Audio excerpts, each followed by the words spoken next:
You're really missing out if you've never heard Charlie Munger. Today, I'll tell you about Charlie Munger's advice on how to get rich. Munger has been Buffett's closest business partner and right-hand man of Warren Buffett, and he has been an important part of building Berkshire into what it is now, a $700 billion company.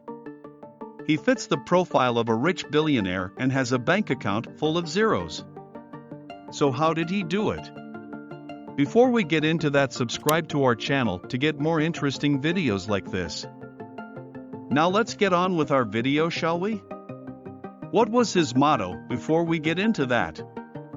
Find the fish where they are. Most of the time, fishermen would throw their nets in an area of the ocean where there are a lot of fish because the conditions are good there.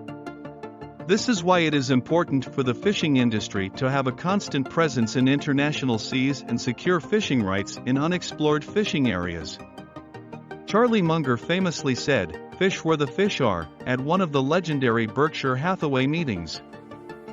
He meant that if a fisherman wants to catch a lot of fish, he needs to fish where there are a lot of fish.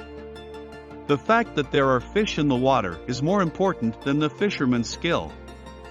This metaphor can be used in the real world by anyone who wants to be successful.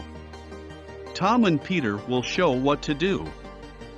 Tom and Peter are so smart that they both got 2 degrees from Cambridge in just 4 years while getting perfect grades. Let's also say they are very dedicated to their careers and are willing to work 80 hours a week to get where they want to go. Let's also say they are both honest and doing business together. With intelligence, effort, and honesty, you have a good recipe for success. Since they are so similar, it makes sense that they would have a lot of success. No, there's something else important going on here. Tom isn't fishing in a place with plenty of fish. On the other hand, if Peter were to enter the software industry, he'd be joining a sector that's expanding at an unprecedented rate and is home to several very lucrative businesses. On the other hand, here comes Steve, who doesn't have a degree or licenses, but he is currently running a business on his own that has a very high demand in the market. Who do you think has a higher chance of catching fish? Given that Steve is fishing in an area with a lot of fish. Even though both Peter and Tom are intelligent, hardworking and honest, I would put my money on Steve since he is working in a field that is ripe with possibility to get my first $100. The next principle is to save and invest. Charlie Munger says it's very hard to make the first $100,000. Building wealth takes time and work, especially in the beginning. Most people consider it a big deal to save their first $100,000. This is because having nothing means that your money isn't doing anything to help you get richer because you have nothing to start with. Every dollar you spend on investments must come straight from your paychecks. Starting with nothing, it can be hard to save your first $100. 000 because you have to start investing. The first step is usually the hardest. No matter what you're doing in life, getting started is the hardest and most important step. After all, you can't finish a task until you start it. I don't give a hoot about the subject at hand. You have to start whatever you want to do to reach your goal. This is also true of financial investments. At first glance, $100,000 may seem like an impossible amount, but the first step is always the hardest. One more reason why the first 100,000 words are the hardest is that you'll have to make a lot of changes. People usually don't like change, but if you don't adapt to new situations, you'll keep getting the same results. I'm wondering what you want more, the safety of the known or the thrill of the first $100,000. To get that $100,000, you have to want it so badly that you're willing to change your whole life and your routine. Comfort can be found on the well-trodden path, but this ease is what's holding you back. The only thing that stays the same is change, so give in to it and get used to it. You'll have to change your life a lot to do this. You'll need to start saving and investing at least half of your income instead of spending it all. You'll also need to develop a passion for stocks, just like many people do for other things. People will pay more attention to learning about stocks and buying them. Once you've saved at least $60,000, you can reinvest the profits from the assets you've bought. This means that your account balance will be made up of more than just your own money. You won't have to save as much to get to your next $100,000 because the money you've already invested will create wealth on its own. As Charlie Munger said, you can take your foot off the gas once you've made your first $100,000.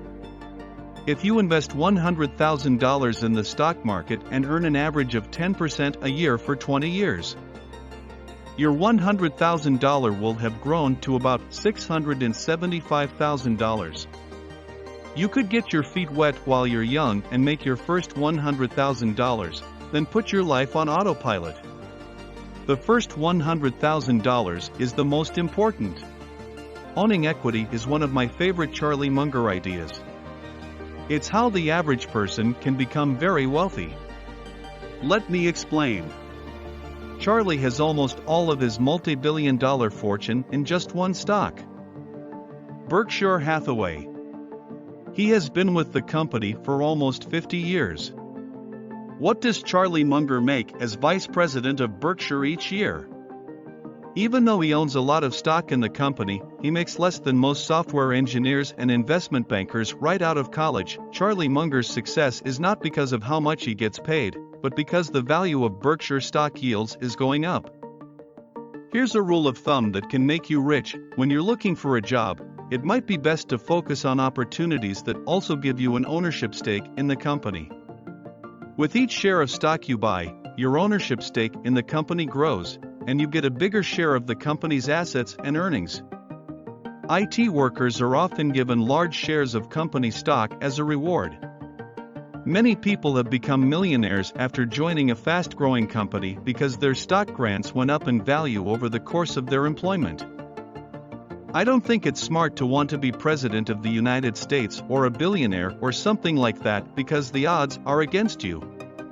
It's better to aim low. I didn't want to be rich, I just overshot my goal. One of the most important rules to follow if you want to get rich is to spend less than you earn. This may seem simple, but it can be hard to do in real life. I'll start by talking about people who spend more than they earn each month. If a person spends more than they earn, they are either getting gifts or taking out loans. The rising tide of a globally prosperous economy has made it easier than ever to borrow money. Whether it's to buy a new set of electronics, a car, or a house, there are many ways to be tempted into taking out a loan. The Federal Reserve says that at least 40% of American households have a spending problem. The problem with personal debt is that it can make you feel like you're in jail. The most common type of consumer debt is credit card debt, which is also a good example of how easy it is to get stuck by it. The best way to avoid interest is to pay off the debt in full before the promotional period ends. However, most people max out their credit cards and then only pay the bare minimum each month. Often, this is just enough to cover the interest for the month, which makes using a credit card as a loan a very expensive option. There are also people whose spending is exactly equal to their income. If someone spends every dollar they get, it's clear they aren't saving any money for the future. This means they will probably need to get a loan to pay for things in the future. Big-ticket items like furniture or travel. Because of this, it will be very hard, if not impossible, to get out of debt and become financially stable. Diversification is good up to a point, but too much of it is foolish. This is another wise quote from Munger that can be applied to the current market downturn. Diversification is one of the best ways to smooth out the bumps in the road of investing. To diversify your assets, you put your money in different kinds of investments. As time goes on, the returns on different kinds of investments change, and the value of some things may go up. Diversification is a complicated idea that not everyone understands right away. This is a good idea everywhere, and trust me, I know how important it is to your financial health. However, there is a risk that comes with having too many different parts. As your stock holdings grow, it gets harder to keep track of them all. This means that you limit your potential gain and eventually reach a point where you can't make any more money. If your risk tolerance is high enough that you need hundreds of stocks in your portfolio to feel safe. Market average, low-cost index funds are better than picking individual stocks. Diversifying your holdings is still one of the most important parts of long-term investing. Munger warns investors not to use over-diversification as a crutch. You shouldn't buy a lot of stocks if you don't plan to learn about the company you're investing in. When these 5 rules are used together, they can give your portfolio a huge boost. And oh, you are still here. Nice! We hope you learned something from all the talkings and preachings we made in this video. If you do, please leave a comment, like, and share the video, and don't forget also to subscribe to our channel so you will never miss our future contents like this. With this, we'll see you on the next video.